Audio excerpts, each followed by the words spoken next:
આ શિક્ષણ નીતિમાં એવી વ્યવસ્થા કરી છે કે કોઈ વ્યક્તિ ચાહે તો ક્લાસ 1 થી લઈ અને ગ્રેજ્યુએશન સુધી પોતાની માતૃભાષામાં જ ભણી શકે છે. રેવોલ્યુશનરી પોલિસી આવી છે. જળમૂળથી શિક્ષા વ્યવસ્થામાં ફેરફાર કરતી પોલિસી આવી છે. ભારતમાં 59% બાળકો 5મા ધોરણના બાળકો બીજા ધોરણની ટેક્સ્ટ બુક વાંચી શકતા નથી. સૌથી મોટો ફેરફાર આમાં કર્યો છે 9 થી 12 ધોરણમાં. એ 4 વર્ષમાં તો આખું કરિક્યુલમ ફ્લેક્સિબલ કરી નાખ્યું છે.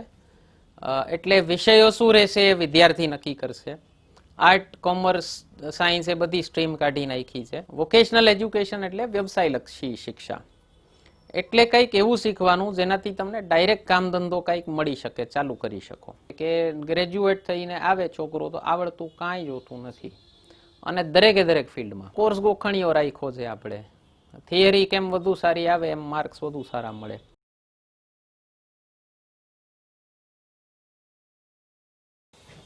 નમસ્તે મિત્રો.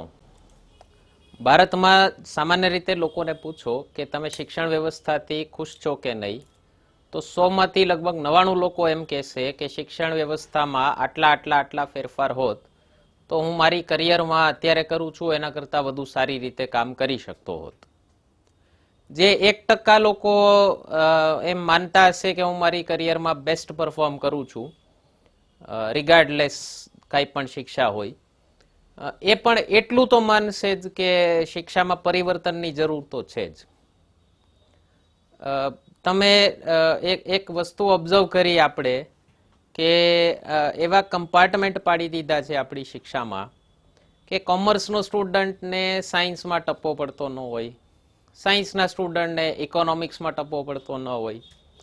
દરેકની અંદર એક કવિ હૃદય રહેલો હશે જે કુમાર વિશ્વાસની કે રાષ્ટ્રકવિ રામધારીસિંહ દિનકરની કે ગુલઝારની કે ગાલિબની કવિતા વાંચે કે કલાપીને વાંચે તો એને પણ એમ થતું હશે કે મારી અંદર પણ એક કવિ છે. જો એને કંઈક નિખાર મળ્યો હોત અથવા થોડુંક લિટરેચર વધુ વાંચવા મળ્યું હોત એકચ્યુઅલી. મ્યુઝિકનો શોખ લગભગ બધા લોકોને હોય છે. કોઈની અંદર મ્યુઝિશિયન હોય, કોઈની અંદર સિંગર હોય, ઘણા બધા લોકોની અંદર આર્ટિસ્ટ હોય, પેઇન્ટર હોય, કોઈની પાસે કઈ બીજી કલા હોય. તો આ બધાનો નિખાર સ્કૂલમાં કેમ નથી આપવામાં આવતો, કોલેજમાં કેમ નથી આપવામાં આવતો? કે એન્જિનિયર બનો તો તમારે મશીન જેવા જ થઈ જવાનું અને રૂપિયા છાપવાના મશીન જ રહેવાનું, અને પછી આપણે ફરિયાદ કરીએ કે સમાજ કેમ આટલો બગડતો જાય છે. તો મારા વિદ્યાર્થીઓને આ બધી વાતો સાંભળીને કદાચ આશ્ચર્ય થતું હશે કે સર ક્યારથી નેગેટિવ વાતો કરવા માંડ્યા. નેગેટિવ વાત નથી કરતો, બહુ પોઝિટિવ ડેવલપમેન્ટ થયું છે એના તરફ જવાનો પ્રયાસ કરું છું. રાષ્ટ્રીય શિક્ષા નીતિ 2020 આવી ગઈ છે, અને એમાં આપણે લોકો જે વર્ષોથી ઈચ્છતા હતા એ બધા ચેન્જીસ આવ્યા છે. પોલિસીમાં ચેન્જીસ આવ્યા છે. ઇમ્પ્લિમેન્ટ કેવા થાય એના ઉપર અલ્ટિમેટલી ડિપેન્ડ કરશે. પણ ખૂબ જ સારી કહી શકાય તો રેવોલ્યુશનરી પોલિસી આવી છે, એકદમ ક્રાંતિકારી અને જળમૂળથી શિક્ષા વ્યવસ્થામાં ફેરફાર કરતી પોલિસી આવી છે. તો જોઈએ ડિટેલમાં ચર્ચા કરશું. મારા વિડીયો કદાચ ક્યારેક લેટ હોય, પણ હોય બધા કરતા હટકે, કારણ કે એનાલિસિસ ઘણું બધું હશે અને ખૂબ રિસર્ચ કર્યા પછી એક વિડીયો બનાવું છું, એટલે સ્પીડ ઓછી છે મારી. તો ઘણા બધાના પ્રશ્નો મનમાં છે, વિદ્યાર્થીઓને પ્રશ્નો છે મનમાં, માતા પિતાઓને, પેરેન્ટ્સને ઘણા બધા પ્રશ્નો છે મનમાં. તો ડિટેલમાં જોઈએ, પાર્ટ્સમાં જોશું. એક પાર્ટ સ્કૂલ એજ્યુકેશનનો અને એક હાયર એજ્યુકેશનનો, એટલે કે કોલેજ અને એના પછીના શિક્ષણનો અલગથી, બંને અલગ જોશું. તો સૌથી પહેલી વસ્તુ તો આઝાદ ભારતની સૌથી વધુ ચર્ચિત પોલિસી છે, ચર્ચા થયેલી પોલિસી છે.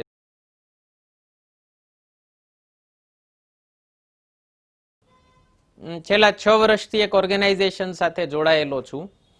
2014માં જ્યારે એમની સાથે જોડાયો ત્યારે ઓલરેડી એ લોકો લાખો શિક્ષકો પાસે આખા ભારતમાં જઈ અને ક્વેશ્ચનેર અને સેમ્પલ ફોર્મ્સ ભરાવી ચૂક્યા હતા કે શિક્ષણ વ્યવસ્થા કેવી હોવી જોઈએ ભારતની, અને એના આધારે એક ડ્રાફ્ટ તૈયાર કર્યો હતો જનતા તરફથી, જન આંદોલન જેવું જ હતું. અને એ ડ્રાફ્ટ સ્મૃતિ ઈરાની જ્યારે શિક્ષણ મંત્રી હતા, એનું નામ એક બહુ મોટો બહુ મસ્ત ચેન્જ કર્યો છે આ પોલિસીમાં, કે એ મંત્રાલયનું નામ મિનિસ્ટ્રી ઓફ HRD માંથી મિનિસ્ટ્રી ઓફ એજ્યુકેશન, શિક્ષણ મંત્રાલય કર્યું છે. માનવ સંસાધન વિકાસમાંથી શિક્ષણ મંત્રાલય. શું કામ? તમે માણસને સંસાધન માનો, હ્યુમનને રિસોર્સ માનો, તો પછી એનું એક્સપ્લોઇટેશન કરવાના જ છો. એટલે એક બહુ પોઝિટિવ ચેન્જ કર્યો છે કે માણસને માણસ તરીકે ટ્રીટ કરવાનું શરૂ કર્યું છે, અને શિક્ષાનું કાર્ય માનવ નિર્માણનું છે, મશીન છાપવાનું કામ નથી શિક્ષાનું. તો આજે એક ફેક્ટરી એજ્યુકેશન થઈ ગયું છે. સૌથી પહેલી તો શબ્દાવલી બદલી છે. તો સ્મૃતિ ઈરાની જ્યારે મંત્રી હતા ત્યારે એમને ડ્રાફ્ટ આપ્યો તો 2015માં, અને પછી એના ઉપર કમિટી બેઠી અને 2019માં ન્યૂ એજ્યુકેશન પોલિસી એવું નામ આપી અને ડ્રાફ્ટ આપ્યો હતો. અને એ ડ્રાફ્ટ ઉપર 2.25 લાખ ગ્રામ પંચાયતમાં ચર્ચા થઈ છે આખા ભારતમાં. એના ઉપર 30 કરોડ લોકોએ ચર્ચા કરી છે, અને 2 લાખથી વધુ સજેશન ભારત સરકારને, સૂચનો સુઝાવો મળ્યા હતા કે આટલા ફેરફાર કરો આ પોલિસીમાં.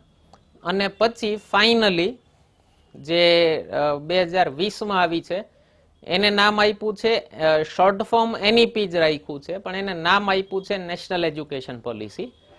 ઘણા લોકો NEP ને હજી ન્યૂ એજ્યુકેશન પોલિસી જ બોલાવે છે. એ 2019માં એનો ડ્રાફ્ટ આવ્યો હતો ન્યૂ એજ્યુકેશન પોલિસીનો. આનું નામ છે એકચ્યુઅલી નેશનલ એજ્યુકેશન પોલિસી. તો આટલી સઘન ચર્ચા થયા પછી એટલે જનતાએ બનાવેલી પોલિસી છે એવું કહી શકાય. આની પહેલા એક જરાક નજર નાખી દઈએ કે આઝાદ ભારતમાં શું શું ચેન્જીસ આવેલા છે એજ્યુકેશનમાં, શિક્ષણના ક્ષેત્રમાં. તો સૌથી પહેલા 1948-49માં એક યુનિવર્સિટી એજ્યુકેશન કમિશનની સ્થાપના થઈ હતી. 1952-53માં એક સેકન્ડરી એજ્યુકેશન કમિશન, એની સ્થાપના થઈ હતી. GSના પ્રશ્નો જરાક નોટ કરી શકો છો. બહુ લાંબો ટાઈમ નહીં લઉં, ચિંતા ન કરતા, વધુ ડિટેલમાં નહીં જાઉં. 1961માં NCERTની સ્થાપના થઈ. બહુ પ્રચલિત છે અત્યારે. UPSCના છોકરાઓ તૈયારી શરૂ કરે એટલે બિચારા ટેક્સ્ટ બુક મંડે છે ખરીદવા. એની ફૂલ ફોર્મ થાય છે national council of educational research and training. તો સ્વાયત્ત સંસ્થા છે. 61માં એની સ્થાપના થઈ હતી. 1964માં એક કોઠારી કમિશન બન્યું હતું, અને એનો રિપોર્ટ 64 થી 66ની વચ્ચે આવેલું છે. તો એક કોઠારી કમિશન ખૂબ ચર્ચિત હતું કે એજ્યુકેશન રિફોર્મ માટેનું પહેલું કમિશન કહેવાય છે ભારતનું, આઝાદ ભારતનું. તો એણે એના રિપોર્ટના આધારે પહેલી નેશનલ પોલિસી ઓન એજ્યુકેશન બની હતી 1968માં, જ્યારે ઇન્દિરા ગાંધી પ્રધાનમંત્રી હતા. બીજી પોલિસી આવી હતી 1986માં, જ્યારે રાજીવ ગાંધી પ્રધાનમંત્રી હતા. અને એ 86 વાળી પોલિસીમાં માઇનર અમેન્ડમેન્ટ થયું હતું 1992માં, ત્યારે નરસિંહ રાવ પ્રધાનમંત્રી હતા. તો એ વાળી પોલિસીને 1986/92 એવું કહેવાય છે. અને ત્રીજી આવી છે આ નેશનલ એજ્યુકેશન પોલિસી 2020, જ્યારે નરેન્દ્ર મોદી પ્રધાનમંત્રી છે. આ 2020 વાળી પોલિસીનો એક ગોલ અને એક વિઝન છે કે ફંડામેન્ટલ પ્રિન્સિપલ્સ કીધા છે, એનું વિઝન શું છે પોલિસીનું. તો પેલું તો મેં તમને કીધું એમ, માણસને માણસ તરીકે જોવાનો છે. દરેક વ્યક્તિની અંદર કોઈ ને કોઈ ખૂબી રહેલી છે. એ ખૂબીને ઓળખવાની છે, એને ઉજાગર કરવાની છે, અને એને એ પ્રકારનું ઓરિએન્ટેશન આપવાનું છે, એ પ્રકારનું દિશા નિર્દેશન કરવાનું છે કે એ દરેક વ્યક્તિ પોતાની સ્કિલમાં સ્પેશિયલાઇઝ કરી શકે. એટલે પેલો એક ઇન્ટરનેટ ઉપર ફોટો જોયો હશે, ખૂબ વાયરલ ફોટો છે, કે હાથી હોય, વાંદરો હોય, માછલી હોય, અને બધાને કીધું હોય કે ઝાડ ચડો. અને આપણે લોકો એ કોટને આઇન્સ્ટાઈનના કોટ તરીકે કહીએ છીએ, મિસકોટ કરીએ છીએ, એ એકચ્યુઅલી એસોપ જુનિયરનો કોટ છે. ફેબલ રાઇટર હતા એસોપ. ફેબલ્સ એટલે નાના છોકરાઓની જે વાર્તા હોય, પેલી પ્રાણીઓવાળી વાર્તાઓ જોઈ હશે નાનપણમાં, એ ફેબલના રાઇટર હતા એસોપ જુનિયર. એનો કોટ છે કે if you ask a fish to climb a tree, it will die believing itself to be stupid. દરેકની અંદર જીનિયસ તો રહેલો જ છે, પણ એ જીનિયસ અલગ અલગ પ્રકારનો હોય છે. એટલે આપણી ગુરુકુલ શિક્ષણ પદ્ધતિમાં ઠોઠ શબ્દ નહોતો. આ શું થયું છે, આપણે અત્યારે ગોખવાની કોમ્પિટિશન થઈ ગઈ છે કે કોણ વધુ સારું ગોખી શકે એને હોશિયાર કહેવાય, અને જેને ગોખતા ન આવડતું હોય, જેનું મગજ એકચ્યુઅલી ક્રિએટિવ છે, એને ઠોઠ કહેવાય. અંગ્રેજોએ આ સિસ્ટમ ચાલુ કરી હતી, ક્લર્ક્સ જોતા હતા એ લોકોને, એટલા માટે મેકોલેની એજ્યુકેશન સિસ્ટમ 1835માં જે એનો રિપોર્ટ આવ્યો હતો એના પછી શરૂ થઈ. ક્લાસમાં ડિટેલમાં વાત કરું છું, એના પર ચર્ચા ડિટેલમાં ફરી ક્યારેક કરશું, ચાન્સ મળશે તો. બીજું છે એમાં મેં કીધું માણસને માણસ બનાવવો એટલે એનું હોલિસ્ટિક ડેવલપમેન્ટ કરવાનું છે, એનો સમગ્ર વિકાસ કરવાનો, સર્વાંગીણ વિકાસ કરવાનો છે. તો એના માટે એક બહુ મસ્ત સુધાર કર્યો છે કે જે હાર્ડ એન્ડ ફાસ્ટ સેપરેશન હતા સ્ટ્રીમ્સના, કે આર્ટ્સ એટલે આર્ટ્સનો સ્ટુડન્ટ આર્ટ્સ જ ભણે, કોમર્સનો સ્ટુડન્ટ કોમર્સ જ ભણે, સાયન્સનો સ્ટુડન્ટ સાયન્સ જ ભણે, એ કાઢ નાખ્યું છે. વિદ્યાર્થીને સ્વતંત્રતા આપી છે કે તમે ડિઝાઇન કરો તમારે કેવો કોર્સ ભણવો છે. એટલે આપણને કદાચ ચાન્સ મળ્યો હોત તો કેવો કોર્સ તમે તમારી જાત માટે ડિઝાઇન કર્યો હોત, કલ્પના કરો. એન્જિનિયરિંગ ભણતો સ્ટુડન્ટ ફોટોગ્રાફીનો ક્લાસ પણ લેતો હોત અને મ્યુઝિક પણ શીખવા જતો હોત, અને સાથે સાથે એન્જિનિયરિંગ પણ ચાલતું હોત, કે ડિસ્ટર્બ ન થાત, ઉલટાનું એ કદાચ વધુ આનંદ લઈ શકત. અને એન્જિનિયરિંગના કોર્સમાં જે અમુક જબરદસ્તી અમુક સબ્જેક્ટ્સ ભણાવવામાં આવે, સેમ વસ્તુ કોમર્સમાં. હું ઘણીવાર કહું છું વિદ્યાર્થીઓને કે પેલા ચાર અકાઉન્ટ્સના ઓલા જે ચોસલા પાડીને ભણે રાખો છો, એ કામ ક્યાં આવવાના? સેમ વસ્તુ આર્ટ્સના વિદ્યાર્થીઓને બની શકે કે થોડુંક સાયન્સ શીખવાની ઈચ્છા હોય તો શીખી શકે, એવો એક કોર્સ, એવી પેટર્ન બનાવી છે, આગળ ડિટેલમાં જોશું આપણે. ફ્લેક્સિબલ સ્ટ્રક્ચર છે આખું, અને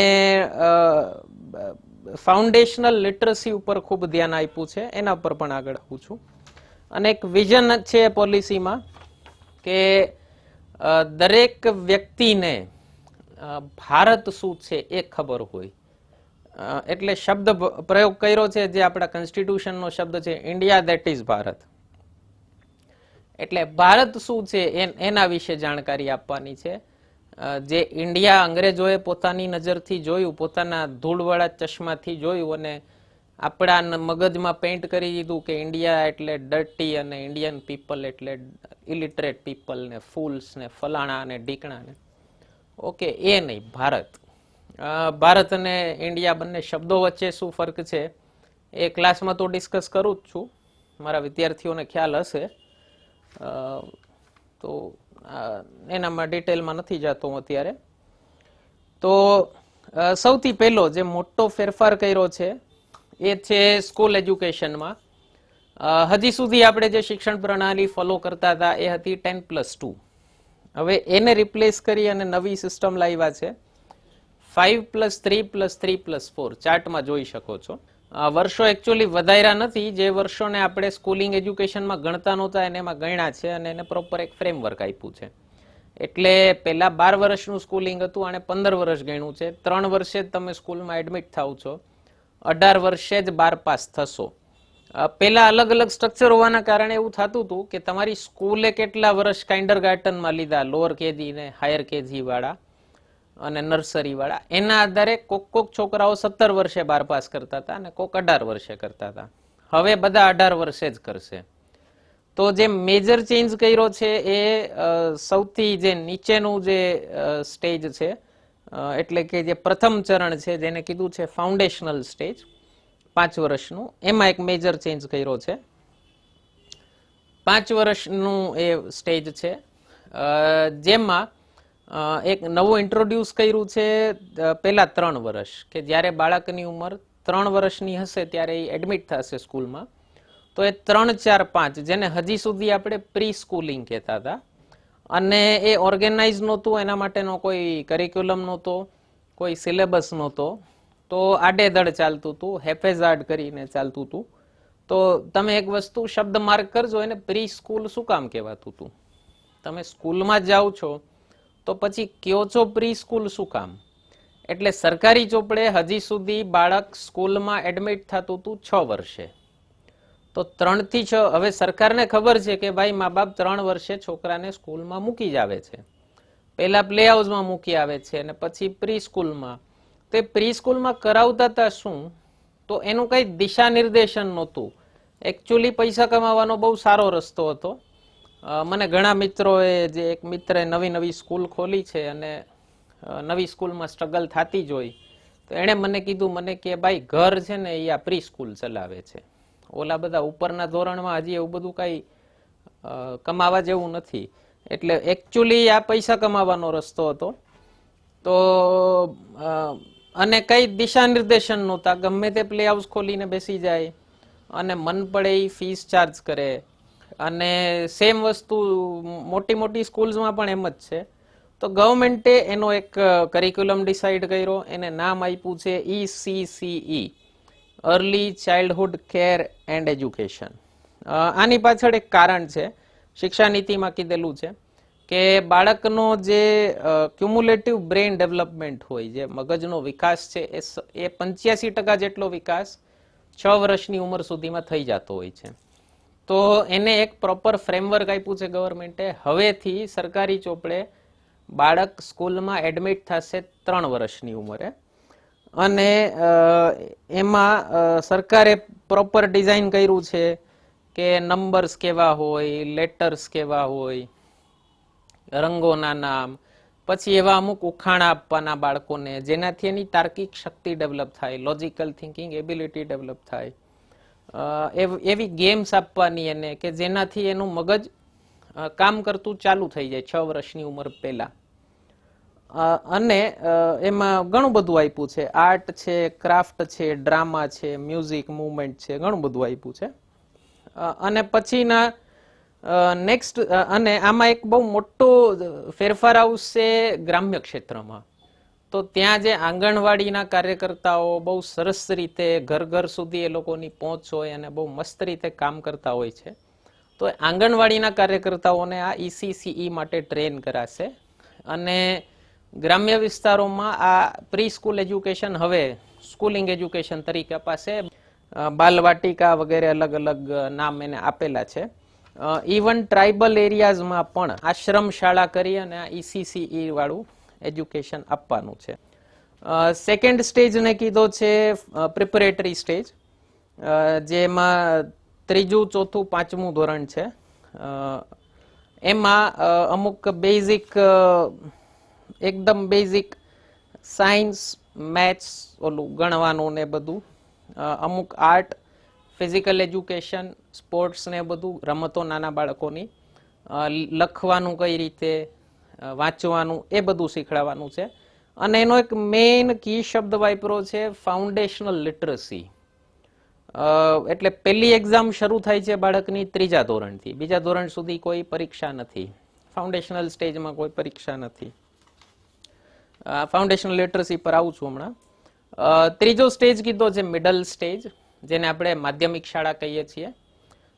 6, 7 અને 8 ધોરણ. એમાં પ્રોપર મેથ્સ, સાયન્સ એ બધું શરૂ થઈ જશે. ઓકે, પ્રોપર ભાષા ને એ બધું. અને એના પછીનો સ્ટેજ કીધો છે સેકન્ડરી સ્ટેજ, જેને અત્યારે આપણે હાઈસ્કૂલ કહીએ છીએ, હાઈસ્કૂલ અને હાયર સેકન્ડરી. તો એ થઈ જશે એક જ સ્ટેજ, સેકન્ડરી સ્ટેજ. એમાં 4 વર્ષ છે, 9 થી 12, અને ખૂબ જ ફ્લેક્સિબલ કરી નાખી છે આખી સિસ્ટમ. તો એના ઉપર એ ડિટેલમાં આવું છું.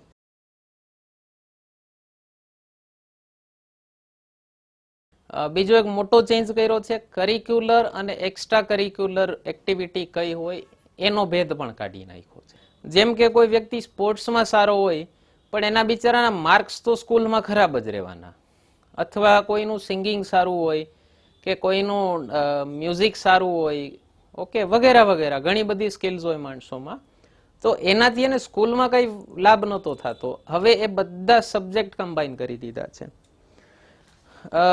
એક મેજર ગોલ છે આ શિક્ષા નીતિનો કે બેઝિક ફાઉન્ડેશન લિટરસી અને ન્યુમરસી દરેક બાળકમાં હોવી જોઈએ. તો એનો મતલબ છે કે દરેક બાળકને વાંચતા અને ગણતા આવડવું જોઈએ. 2025 સુધીનો આ ગોલ લીધો છે અત્યારે. તમને જાણીને આશ્ચર્ય થશે કે નથી આવડતું હતું. અને ઘણી વખત આપણે છાપામાં આંકડા વાંચતા હોઈએ છીએ. એક દર વર્ષે રિપોર્ટ આવે છે એને કહેવાય છે ASER annual status of education report. આ રિપોર્ટ પ્રમાણે ભારતમાં 59% બાળકો, 5મા ધોરણના બાળકો બીજા ધોરણની ટેક્સ્ટ બુક વાંચી શકતા નથી. 59% નથી વાંચી શકતા.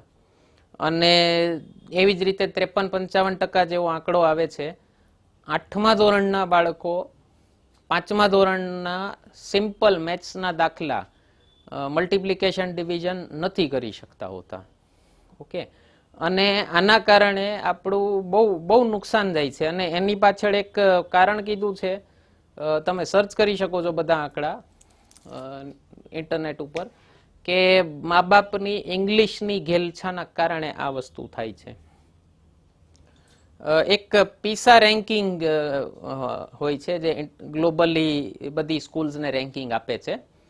ફૂલ ફોર્મ થાય છે એનું program for international student assessment.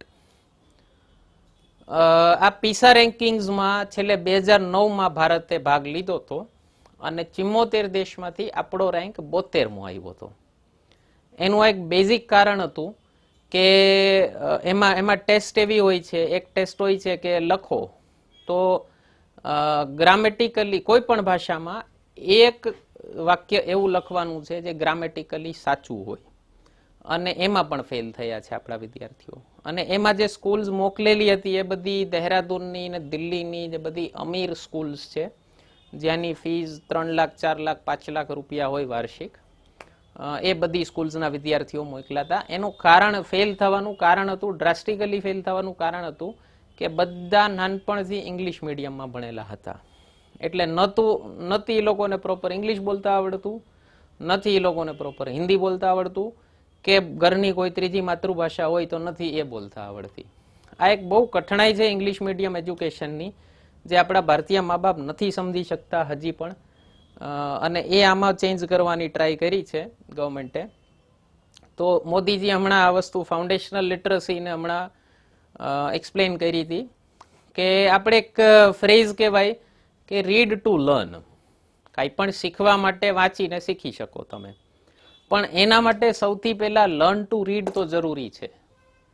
કે વાંચવું કઈ રીતે એ શીખવું તો જરૂરી છે સૌથી પહેલું.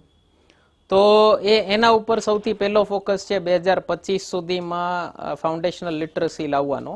દરેક બાળક વાંચતું હોવું જોઈએ. અને એક મેજર ચેન્જ કર્યો છે જે વાંચી અને મને બહુ ખુશી થઈ પર્સનલી, એ છે તમારું 5મા ધોરણ સુધીનું કમ્પ્લીટ એજ્યુકેશન માતૃભાષામાં જ રહેશે. એટલે ફરજિયાત કીધું છે, વેરેવર પોસિબલ કીધું છે, ફરજિયાત નથી કીધું. વેરેવર પોસિબલ એટલા માટે કે 2014માં એક કેસ ગયો હતો સુપ્રીમ કોર્ટમાં, Pramati educational and cultural trust case 2014, famous case છે, રાઇટ ટુ મધર ટંગ વાળો કેસ કહેવાય છે. આ કેસમાં સુપ્રીમ કોર્ટે એવું કીધું કે બાળકની માતૃભાષા કઈ છે ને એ ડિસાઇડ કરવાનો અધિકાર મા બાપ પાસે છે, સરકાર પાસે નથી. એટલે સરકાર ધડ દઈને નથી કહેતી કે બધા બાળકો માતૃભાષામાં જ ભણશે. વેરેવર પોસિબલ એટલે મા બાપ નક્કી કરશે કે મારા બાળકને કઈ ભાષામાં ભણાવવું છે. પણ એક આપણા ભારતીય મા બાપની જે એક ઘેલછા છે કે મને ભલે ઇંગ્લિશમાં ટપ્પો ન પડતો હોય પણ મારું બાળક ગીટપીટ ઇંગ્લિશમાં બોલવું જોઈએ. એના કારણે બહુ નુકસાન થાય છે બાળકોનું.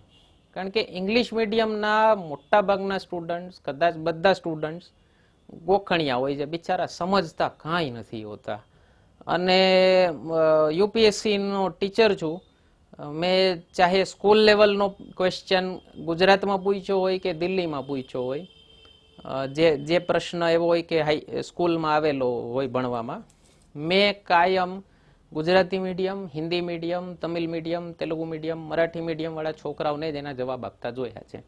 ઇંગ્લિશ મીડિયમ વાળા છોકરાઓને યાદ જ ન હોય કે આવું સ્કૂલમાં ભણ્યા હતા. શું કામ? નાના હોય ત્યારે મગજ એકદમ ફ્રેશ હોય, એટલે અક્ષરશઃ ગોખી શકે, એ ગોખીને એક્ઝામમાં લખી આવે. મેકોલે આપણી એજ્યુકેશન સિસ્ટમ જ એવી કરી છે કે એમાં મગજની જરૂર જ નથી ફર્સ્ટ રેન્ક લાવવા માટે.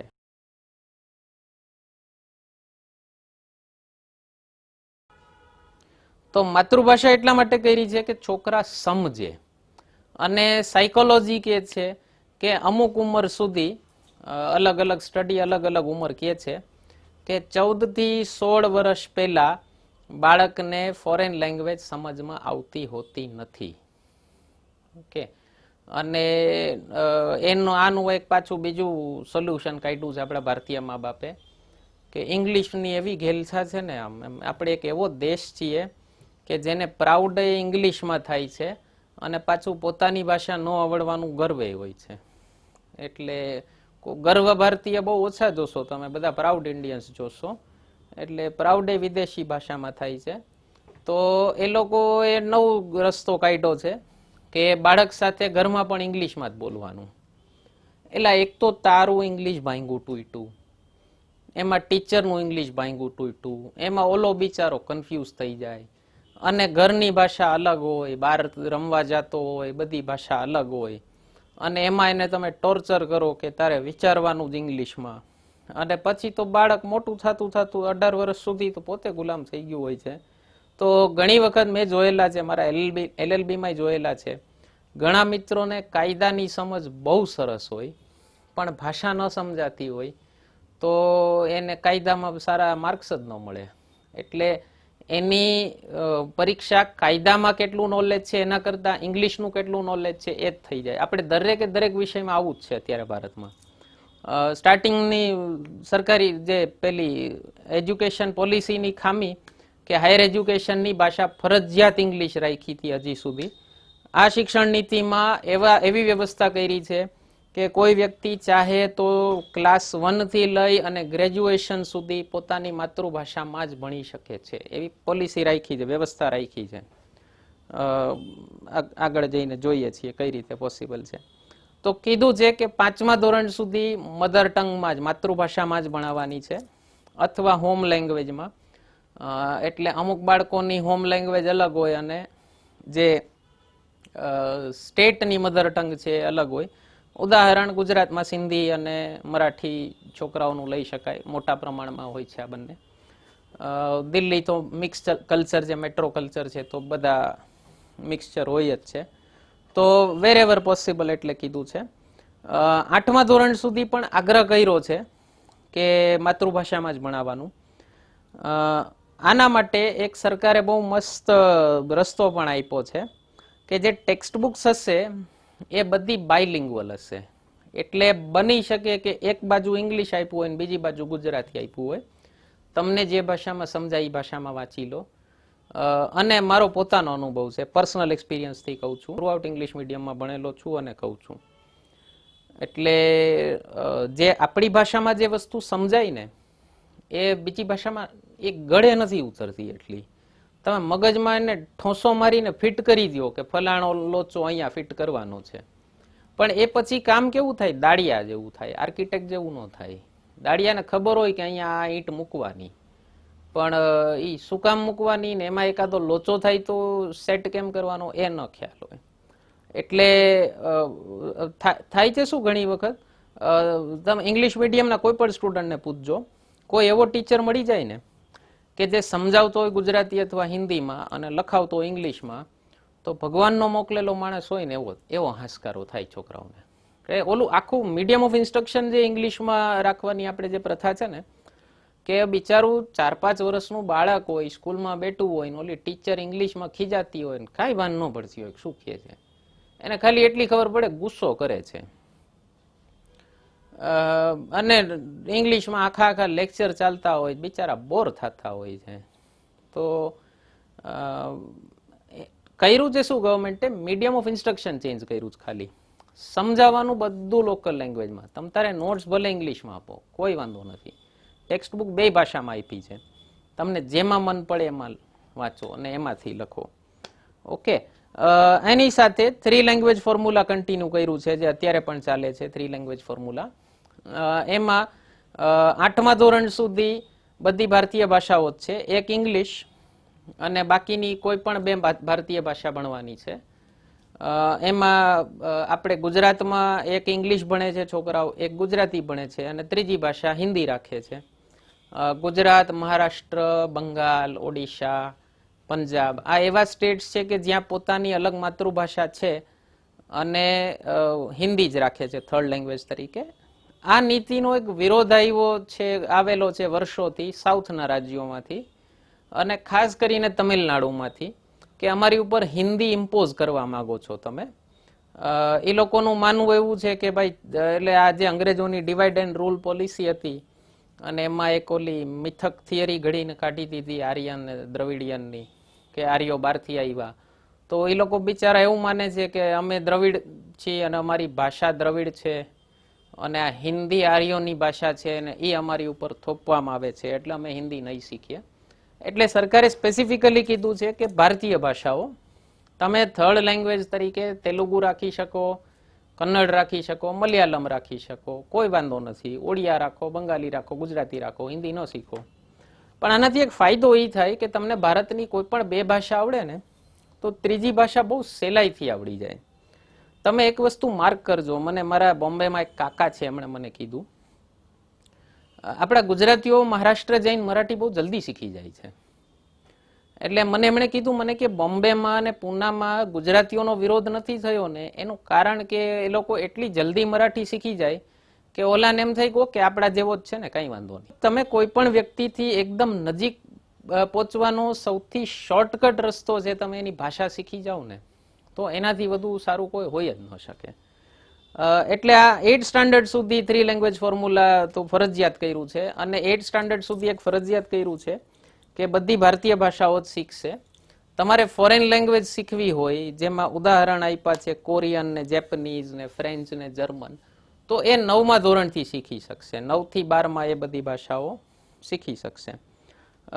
બીજું આગળ કીધું છે એક 6 થી 8 ધોરણમાં સરકારનો એક ફ્લેગશિપ પ્રોગ્રામ છે, મોદીજીનું સ્લોગન છે એક ભારત શ્રેષ્ઠ ભારત. એ એક ભારત શ્રેષ્ઠ ભારત ઇનિશિયેટિવમાં દરેક બાળકને મેજર ઇન્ડિયન લેંગ્વેજીસ જે મોટી ભાષાઓ છે ભારતની, વધારે પોપ્યુલેશન દ્વારા બોલાતી, એ બધી ભાષાઓનું થોડુંક 50-50 ગ્રામ શીખવાડવામાં આવશે. એટલે એના જે અમુક ફેમસ કોટેશન્સ હોય, કહેવતો હોય, ડાયલોગ હોય, એમાં બંગાળી, પંજાબી, મરાઠી, ઓકે, તમિલ, તેલુગુ, અમુક ટ્રાઇબલ લેંગ્વેજીસ પણ કીધું છે. એ પણ વાંચીને મને ઘણો આનંદ થયો.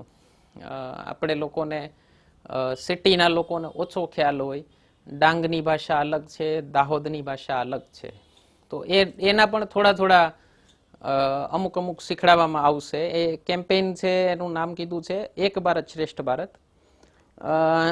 આનો હેતુ એવો છે કે ભારતની એકતા જળવાઈ રહે, કલ્ચરલ ડાયવર્સિટી કેટલી છે ભારતમાં, કેટલી વિવિધતા છે સંસ્કૃતિની, એ ખ્યાલ આવે દરેક વ્યક્તિને અને આપસી સૌહાર્દ વધે. મેં તમને કીધું એમ, કોઈ પણ વ્યક્તિથી નજીક જવા માટેનો શોર્ટકટ, સૌથી શોર્ટકટ છે એની ભાષા શીખો. તો તમે ક્યાંય બહાર બીજા સ્ટેટમાં ભણવા ગયા હશો અને તમને એની ભાષા થોડી ઘણી આવડતી હશે ને, તો બહુ ઝડપથી તમારે દોસ્તી થઈ જાય. જોબ ક્યાંક લાગે કોઈ સ્ટેટમાં, ઓકે, અને ત્યાંના માણસો અહીંયા આવે તો બહુ જલ્દી પેલો ગેપ છે ને બ્રિજ થઈ જાય. બીજું એક આગળ કીધું છે ક્લાસિકલ લેંગ્વેજીસ, શાસ્ત્રીય ભાષાઓનો દરજ્જો આપણે ભારતમાં છેલ્લા થોડાક વર્ષથી અપાય છે. તો એના માટે એક ક્રાઇટેરિયા છે કે કોને ક્લાસિકલ લેંગ્વેજ કેવી, એનું એક પોતાનું ડિસ્ટિંક્ટ લિટરેચર હોવું જોઈએ, એનું અલગથી એક સાહિત્ય હોવું જોઈએ. એ સાહિત્ય મિનિમમ 1500 થી 2000 વર્ષ જૂનું હોવું જોઈએ, ઓરિજિનલ હોવું જોઈએ, કોપી કેટ ન હોવું જોઈએ, ટ્રાન્સલેટેડ ન હોવું જોઈએ. તો ભારતમાં 6 ભાષાઓને આ શાસ્ત્રીય ભાષાનો દરજ્જો મળેલો છે. સૌથી પહેલી ભાષા દરજ્જો મેળવવાવાળી હતી તમિલ, 2004માં એને મળ્યો હતો. પછી બીજી સંસ્કૃતને 2005માં મળ્યો હતો. ત્રીજી કન્નડાને 2008માં, તેલુગુ પણ 2008, મલયાલમ 2013 અને ઓડિયા 2014. સાઉથની ભાષાઓ નોર્થની ભાષા કરતાં પ્રમાણમાં ઘણી જૂની છે.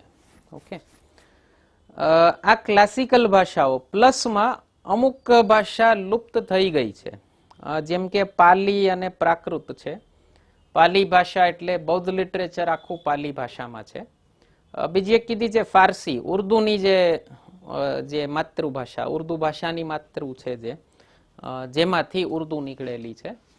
તો એ ફારસી પણ આમાં, એટલે 9 ભાષાઓ થઈ. આ 9 ભાષા પણ શીખવાનો સ્કોપ આપવામાં આવશે બાળકોને, અને આના પણ અલગથી વ્યવસ્થા કરી છે.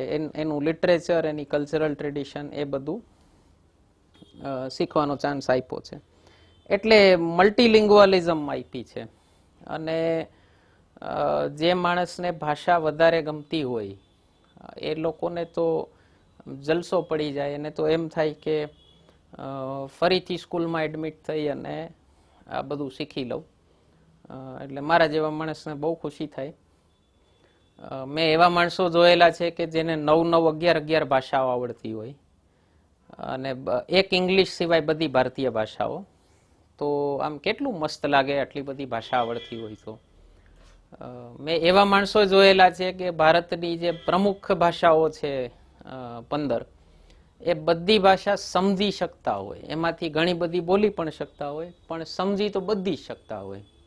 તો એ કોઈ પણ સ્ટેટમાં જાય તો ત્યાંના લોકલ માણસોને એમ જ કે તમે તમારી ભાષામાં બોલો, અને ઓલા માણસો એવા રાજી થાય. અને આપણે તો શું છે, 4th લેંગ્વેજ ગુજરાતમાં મેં વળી નવો ટ્રેન્ડ જોયો. 4th લેંગ્વેજ શીખવાની ચાલુ કરી ફ્રેન્ચ. એટલે ફ્રાન્સનું પોપ્યુલેશન કેવડું, તમને ક્યાં કામ આવવાની. એના કરતાં મરાઠી શીખશો, બંગાળી શીખશો ને તો તમને માર્કેટ બહુ મોટું મળશે. તો આપણે ગુજરાતીઓ ધંધાની દ્રષ્ટિએ જોઈએ ને તો માર્કેટ મોટું મળે.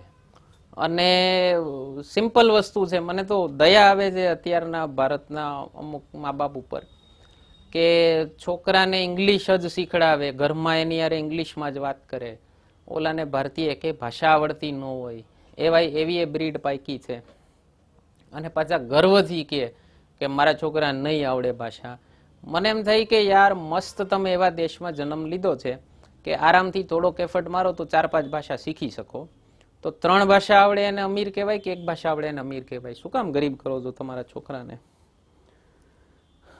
એની આવ એક બીજો સબ્જેક્ટ ઇન્ક્લુડ કર્યો છે જેને આમાં નામ આપ્યું છે નોલેજ ઓફ ઇન્ડિયા. હું એક ચર્ચા જોતો તો એમાં બહુ મસ્ત શબ્દ વાપર્યો. એમણે કીધું આને ભારત બોધ એવો શબ્દ આપ્યો છે. 1 થી 12 ધોરણ સુધી આ એક સબ્જેક્ટ રહેશે, જેમાં ભારતની જે નોલેજ સિસ્ટમ્સ કીધી છે, including tribal knowledge and indigenous knowledge, એ બધું શીખડાવવામાં આવશે. જેમ કે મેથેમેટિક્સ, એસ્ટ્રોનોમી, ફિલોસોફી, યોગ, ભારતીય પ્રાચીન આર્કિટેક્ચર. એક વખત રાણકી વાવ ને બધું જોઈ લેજો, આઈડિયા આવશે આર્કિટેક્ચર શું હતું ભારતનું. મેડિસિન, ખેતી, જે આપણી પરંપરાગત ખેતી પદ્ધતિ, એન્જિનિયરિંગ, લિંગ્વિસ્ટિક્સ, લિટરેચર, સ્પોર્ટ્સ, મેનેજમેન્ટ, બધી ટ્રેડિશનલ બધી વસ્તુઓ, એ બધું શીખડાવતો એક સબ્જેક્ટ હશે, જેનાથી આપણા બાળકોને ખ્યાલ આવે કે ભારત એકચ્યુઅલી શું હતું, શું છે હજી પણ. ઓકે, તો એના માટેનો એક સબ્જેક્ટ ઇન્ક્લુડ કર્યો છે, ભારત બોધ નામ આપ્યું છે. હવે આ બધું પોસિબલ કઈ રીતે થશે? તો એના માટે ટેક્સ્ટ બુક ચેન્જ થાય છે આવતા વર્ષથી, 2021 થી. બાયલિંગ્વલ ટેક્સ્ટ બુક હશે, મેં તમને કીધું એમ. NCERT જ બનાવવાની છે ટેક્સ્ટ બુક. અને એ જે ટેક્સ્ટ બુક બનાવવાની જે પ્રોસેસ હોય એના માટે એક ટર્મ છે, એને કીધું છે NCFSE, national curriculum framework for school education. તો આ NCFSE નું કામ શરૂ થઈ ગયું છે, અને 2021માં નવી ટેક્સ્ટ બુક આવશે. અને દર 5 થી 10 વર્ષે ટેક્સ્ટ બુક રિવાઇઝ થશે એવું કીધું છે. અત્યારે આ જે વર્તમાન NCERT ની ટેક્સ્ટ બુક છે એ લગભગ 2005 થી અમલમાં છે, એટલે 15 વર્ષથી રિવાઇઝ નથી થઈ. તો એવું હવે નહીં થાય, દર 5 થી 10 વર્ષે ટેક્સ્ટ બુક રિવાઇઝ થતી રહેશે. આમાં બીજું એક એડ્રેસ કર્યું છે કે ટેક્સ્ટ બુક નેશનલ લેવલથી થોપી દીધી છે એવું નથી. રાજ્ય સરકારો સાથે ડિસ્કસ કરવામાં આવશે અને એમાં લોકલ કન્ટેન્ટ મૂકવાની પણ એક સ્પેસ રાખવામાં આવશે. જેમ કે ઇતિહાસ છે તો એની ટેક્સ્ટબુકમાં ગુજરાતના ઇતિહાસના અમુક ચેપ્ટર્સ રાજ્ય સરકાર એડ કરે.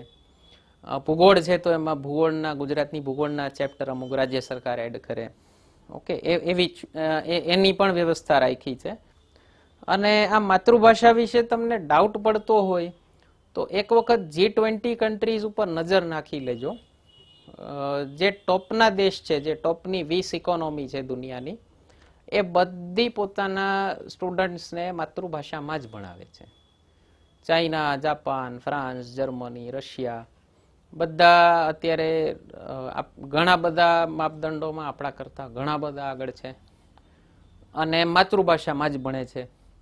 અને એવા પ્રાઉડ છે કે તમે એના દેશમાં જાઓ તો ઇંગ્લિશમાં જવાબ નહીં આપે, તમારે એની ભાષા શીખવી પડશે.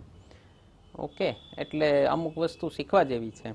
હું નથી કહેતો કે એવું કરો તમે, પણ ભાષાનો ગર્વ મેઇન પોઈન્ટ છે. તો એના પછીનો એક મેજર ચેન્જ કર્યો છે, એક્ઝામમાં બહુ પરિવર્તન કર્યું છે. પ્રોગ્રેસ કાર્ડ આપવાના છે અને એના માટે હોલિસ્ટિક અપ્રોચ અને 360 ડિગ્રી આ બે શબ્દો બહુ ધ્યાન દેવા જેવા છે. કે હોલિસ્ટિક અપ્રોચ એટલે તમારું પ્રોગ્રેસ કાર્ડ છે એ હોલિસ્ટિક હશે. હોલિસ્ટિક એટલે સમગ્ર, સર્વાંગીણ રીતે માપતું. તો જે હજી સુધી એક્સ્ટ્રા કરિક્યુલર એક્ટિવિટીઝ કહેવાતી હતી, સ્પોર્ટ્સ છે, ડ્રામા છે, સિંગિંગ છે, ઓકે, મ્યુઝિક છે, આર્ટ છે, એ બધું હવે આમાં પણ ઇન્ક્લુડ થશે, તમારા પ્રોગ્રેસ રિપોર્ટ કાર્ડમાં ઇન્ક્લુડ થશે. એનું કારણ છે દરેક વ્યક્તિની ખાસિયત બુક્સમાં જ ન હોય ને. આપણે બધાને થોડી બુક્સના કીડા બનાવવા છે. ઓકે, સચિન તેંડુલકર ભણે જ રાખ્યો હોત તો આપણે સચિન તેંડુલકરને ન ઓળખતા હોત. ઓકે, દરેકની એક ખાસિયત હોય. અને બીજું પ્રોગ્રેસ કાર્ડમાં કીધું છે 360 ડિગ્રી પીયર રિવ્યુ પણ હશે. સ્ટુડન્ટ્સ ટીચરને પણ રેન્કિંગ આપશે અને સ્ટુડન્ટ્સને પણ રેન્કિંગ આપશે. અને 9 થી 12 ધોરણમાં 20% માર્ક્સ પીયર રિવ્યુના છે, એટલે વિદ્યાર્થીઓ જ એકબીજાને માર્ક્સ આપશે. આનાથી એક બહુ મોટી સમસ્યાનો હલ આવી શકે. તમે ધ્યાન દીધું હોય તો હાઈસ્કૂલમાં છોકરાઓ આવે ને ત્યારે એનામાં સ્વભાવમાં થોડીક ઉદ્દંડતા અમુક છોકરાઓમાં સ્વાભાવિક આવતી જતી હોય અને સ્કૂલની અંદર બુલીઈંગ કરવા માંડે. બુલીઈંગ એટલે માથાભારે થતું હોય જે બીજા બધાને દબાવીને રાખતા હોય. તો તમે ભારતમાં તો હજી ઓછું ચલણ છે. તમે અમેરિકાની ને યુરોપની સિરિયલ્સ કે પિક્ચર જોઈ લેશો તો તમે ધ્રુજી જશો. ત્યાં સારા છોકરાઓ માટે હાઈસ્કૂલ એટલે જહન્નમ કહેવાય છે. કે ખરાબ છોકરાઓ જે માથાભારે થતું હોય એટલું હેરાન કરે કે ઓલો બિચારો ડિપ્રેશનમાં વયો જાય એ ઉંમરે, એ નાનકડી ઉંમરે. આપણે પણ ઘણી જગ્યાએ સ્કૂલના પાર્કિંગમાં બંદૂક કાઢી અને વોટર બોટલમાં દારૂ છુપાડીને લઈ આવ્યા, આવા કિસ્સાઓ આપણે પણ સાંભળીએ જ છીએ. અત્યારે કોમ્પિટિશન મા બાપે ઘડી દીધી છે કે મારો છોકરો ફર્સ્ટ જ આવવો જોઈએ. એટલે મને તો ઘણી વાર એમ થાય કે યાર દરેકનો છોકરો ફર્સ્ટ જ આવે. તમે કોઈના ઘરે બેસવા ગયા હો તો એમ જ કહેશે કે મારો છોકરો ફર્સ્ટ જ આવે. તો મને એ થાય કે તમારો છોકરો એકલો ભણે છે ક્લાસમાં? એટલે આપણે જે એક રાખ્યું છે ને કે મારો છોકરો ટોપ 10માં જ આવવો જોઈએ, તો એટલે 1 થી 10 વાળા જ છોકરા સારા છે તો બાકીના 30 છોકરા શું વધારાના છે એના મા બાપને? તો આ એક ગળાકા હરીફાઈના કારણે તમે જોયું હશે કે કોમ્પિટિશન બહુ કટથ્રોટ કોમ્પિટિશન આવી ગઈ છે. તો એને રિપ્લેસ કરવા માટે આ કર્યું છે પીયર રિવ્યુ, કે વિદ્યાર્થીઓને માર્ક્સ આપશે. એનાથી પીયર ટ્યુટરિંગને પણ એન્કરેજ કરવાનું લખ્યું છે શિક્ષણ નીતિમાં. પીયર ટ્યુટરિંગ એટલે કોઈને મેથ્સ વધુ સારું આવડતું હોય તો એ બીજાને મેથ્સ શીખડાવી દે, પેલાને ડ્રોઈંગ વધુ સારું આવડતું હોય તો એને ડ્રોઈંગ શીખડાવી દે. ઓકે, એને પીયર ટ્યુટરિંગ કહેવાય. આ વિદેશોની સ્કૂલ્સમાં અપ્લાય થાય છે. એટલે આ 20% માર્ક્સ રાખવાથી ફાયદો એ થશે કે હરીફાઈની જગ્યાએ, કોમ્પિટિશનની જગ્યાએ કોઓપરેશન આવશે. અને આ જે મેં તમને કીધું બુલીઈંગ વાળું કલ્ચર, જે બદમાશી કરવાના અત્યારે ઇન્સેન્ટિવ મળે છે, પછી બીક લાગશે કે ભાઈ ઓલો મારા વિશે ખરાબ લખશે તો આપસી સૌહાર્દ વધુ સારું થઈ શકે એમાં.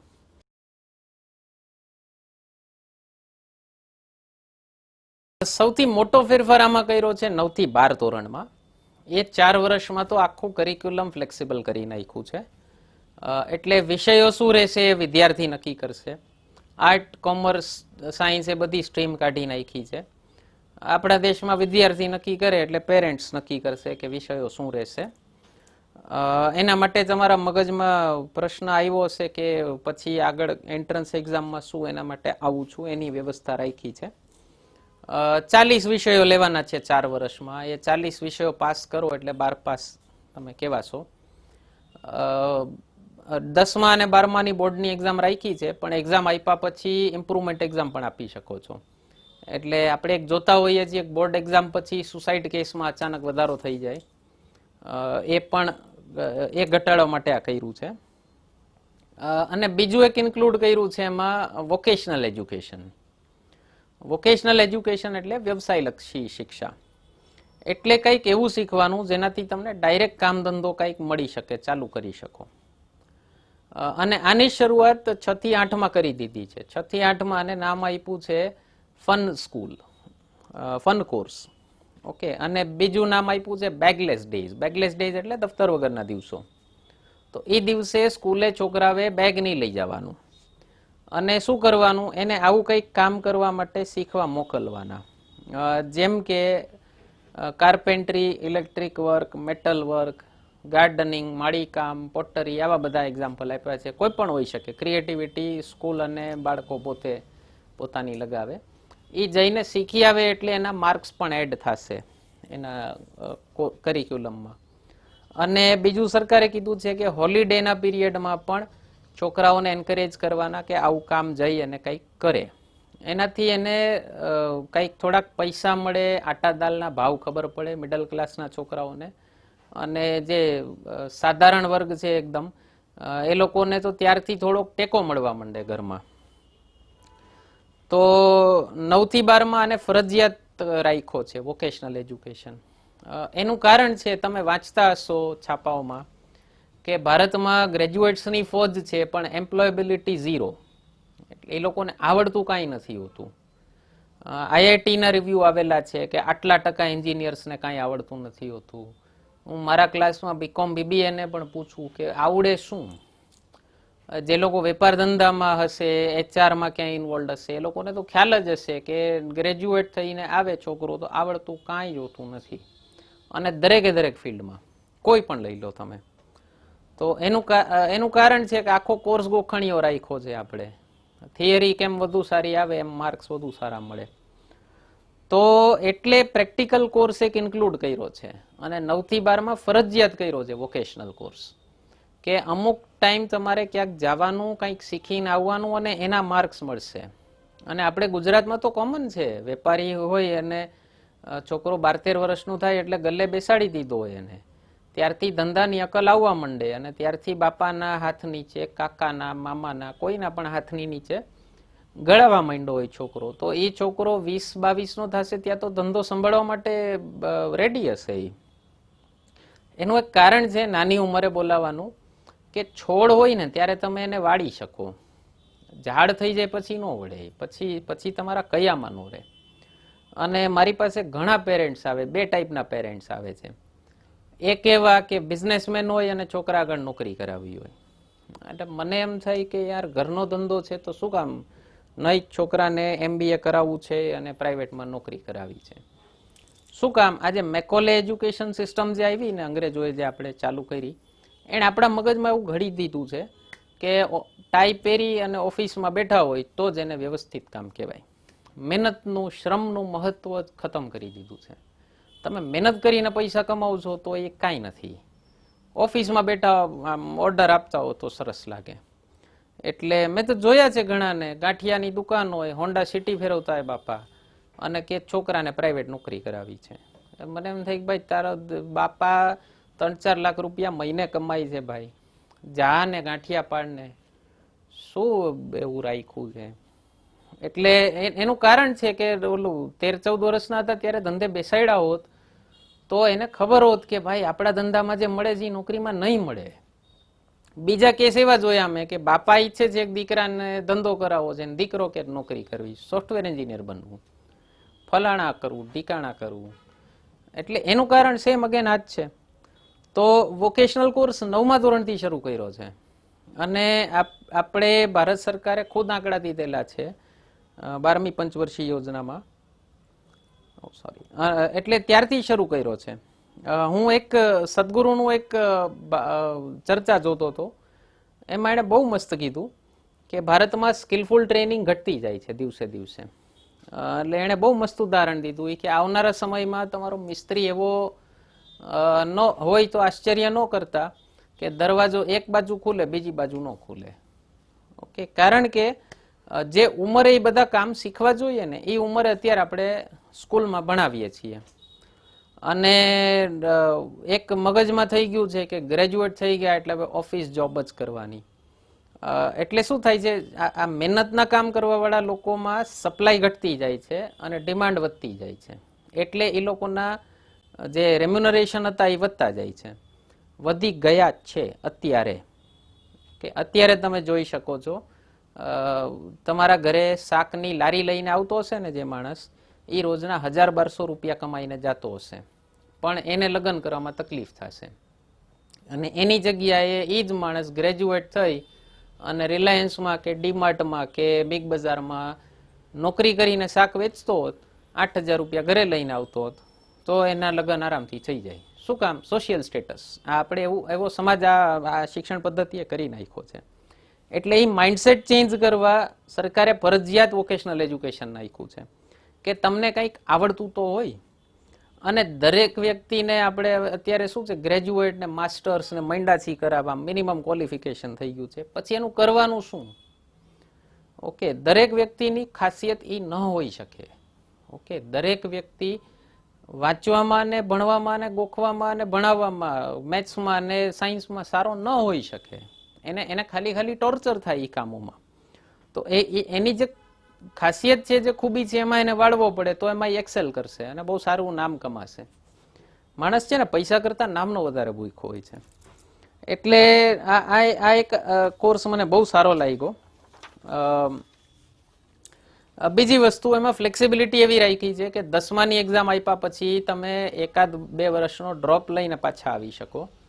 એટલે માણસને એમ થાય કે હવે 15-16 વર્ષે હવે મારે ઘરમાંથી પૈસા નથી લેવા ભણવા માટે, હું 1-2 વર્ષ ક્યાંક જોબ કરી આવું અને પછી મારા પૈસે ભણીશ તો પણ થઈ શકે છે.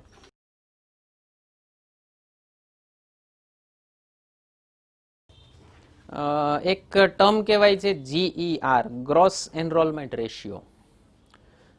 ભારતમાં અત્યારે આપણે ગ્રોસ એનરોલમેન્ટ રેશિયો માટે અટલજીએ 2001માં એક સ્કીમ ચાલુ કરી હતી, સર્વ શિક્ષા અભિયાન.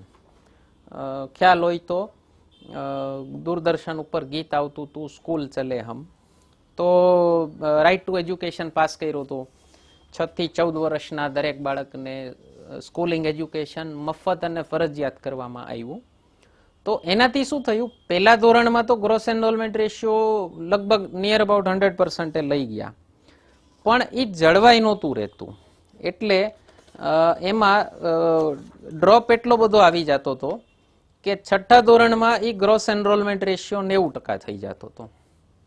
પહેલા ધોરણે જેટલા છોકરા સ્કૂલમાં ભરતી થયા છે એમાંથી 6થા ધોરણ સુધી કન્ટિન્યુ કરવા વાળા 90%, 9મા ધોરણે એ થઈ જાય છે 79%, અને 11મા ધોરણે, 11મા 12મા ધોરણે એ થઈ જાય છે માત્ર 56%. એટલે ખાલી પહેલા ધોરણે જેણે એડમિશન લીધું એમાંથી 56% લોકો જ 12મું પાસ કરે છે. એનું એક મોટું કારણ છે આ મેં તમને કીધું કે પારિવારિક હાલત ખરાબ થઈ જાય અને સ્કૂલ છોડી દેવી પડે. તો હવે એ વોકેશનલ કોર્સને જ આમાં લઈ આવ્યા છે. એટલે સરકારનો ટાર્ગેટ છે 2030 સુધીમાં આ ગ્રોસ એનરોલમેન્ટ રેશિયોને 100% લઈ જાઓ. એક છોકરો 12 પાસ તો કરશે જ. એના સબ્જેક્ટ ચેન્જ કરી નાખો જેનાથી બિચારો શું એક તમારી સાથે સ્ટ્રીમમાં રહે, એ ભાષા શીખશે તમારી સાથે 12મા સુધી, ગણિત શીખશે, ઈચ્છા હશે તો સાયન્સ શીખશે, અથવા કંઈક બીજું શીખશે, એનું પોતાનું વોકેશનલ પણ શીખશે, ઘર પણ ચલાવશે, પેટ પણ ભરશે અને 12મું પાસ પણ કહેવાશે. ઓકે, એ ટાઈપની શિક્ષા પદ્ધતિ કરી છે. બીજી એક વસ્તુ, એક નાની સ્કૂલ્સનો એક મોટો પ્રોબ્લેમ છે આપણે ત્યાં. તમે વાંચતા હશો, મને બહુ દુઃખ થાય વાંચીને કોઈ સરકારી સ્કૂલ કે ગ્રાન્ટેડ સ્કૂલ બંધ થાય તો. કારણ કે જે એની ખૂબીઓ છે એ પ્રાઇવેટ સ્કૂલમાં નથી. ઘણી બધી ખૂબીઓ એમાં છે જે નથી આમાં પ્રાઇવેટમાં.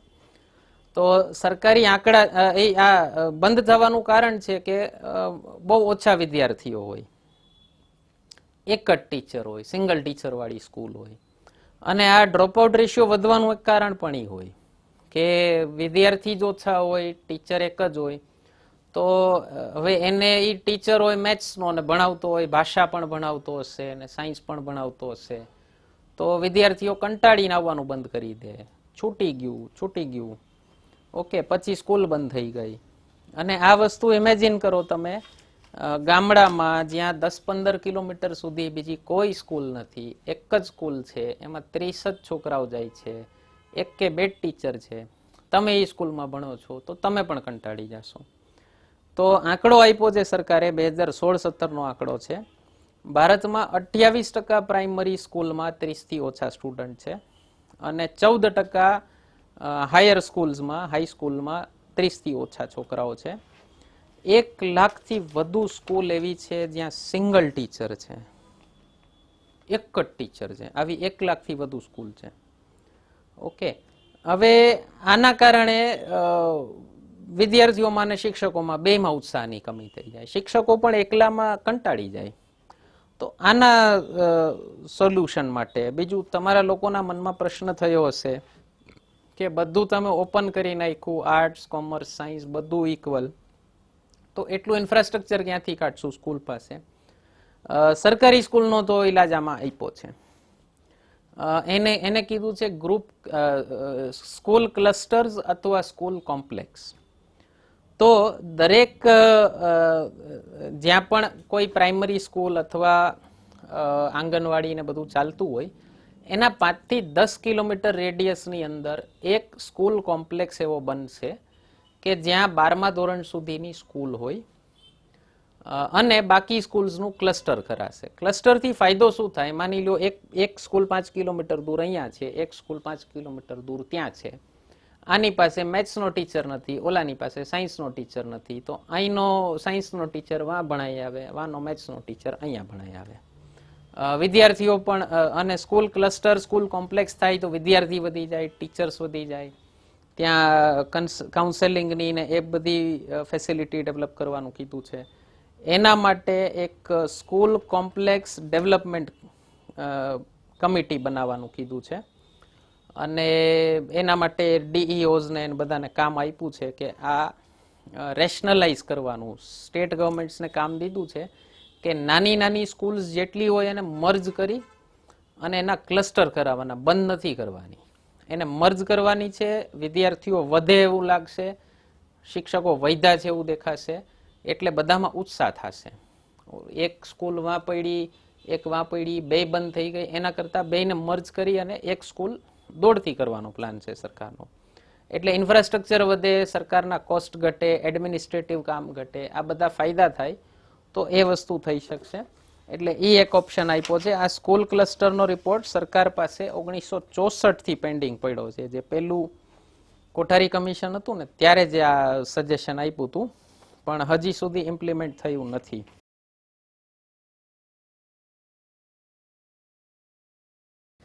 એક પ્રશ્ન તમારા મનમાં થયો હશે કે સ્ટ્રીમ્સ કાઢી નાખી, આર્ટ્સ, કોમર્સ, સાયન્સ, તો પછી કોલેજમાં એડમિશન કઈ રીતે મેળવવાનું? ખ્યાલ કઈ રીતે આવશે કે કયો વિદ્યાર્થી કઈ સ્ટ્રીમનો છે? એના માટે એક એજન્સી તો છે જ અત્યારે, NTA, નેશનલ ટેસ્ટિંગ એજન્સી, જે નીટ જી વગેરેની પરીક્ષા કન્ડક્ટ કરે છે. તો એને કામ સોંપ્યું છે એક હોલિસ્ટિક એક્ઝામ ડિઝાઇન કરવાનું, જેમાં સાયન્સ, મેથ્સ, આર્ટ્સ એ બધાના કોમન ક્વેશ્ચન્સ હોય અને એના આધારે કોલેજની એક કોમન એન્ટ્રન્સ ટેસ્ટ દર 6 મહિને લેવાશે અને એના ઉપરથી કોલેજીસ નક્કી કરશે કે ભાઈ કોને કેમાં એડમિશન આપવું. એકચ્યુઅલ શું હશે ધરાતલ ઉપર એ બધું ફોર્મેટ આવે પછી ખ્યાલ આવશે કે NTA નો ટેસ્ટ શું હશે. ઓકે, તો આ હતી સ્કૂલ એજ્યુકેશનને રિલેટેડ NEP-માં જે ચેન્જીસ થયા છે એ બધા. હાયર એજ્યુકેશન માટે સેકન્ડ પાર્ટમાં મળીએ છીએ આપણે. આ પાર્ટ વાળા કોઈ ક્વેશ્ચન્સ હોય તો કમેન્ટ સેક્શનમાં પૂછી શકો છો. ધન્યવાદ.